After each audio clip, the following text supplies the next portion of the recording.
Hello everyone, how are you doing? This is MD Tech here for another quick tutorial. In today's tutorial, I'm going to show you how to set up a VPN connection on your Windows 10 laptop, desktop, or tablet computer.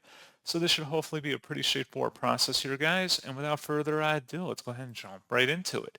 So all you have to do is open up the search menu and type in settings. Best result should come back with settings. Go ahead and open that up. And then select the network and internet tile.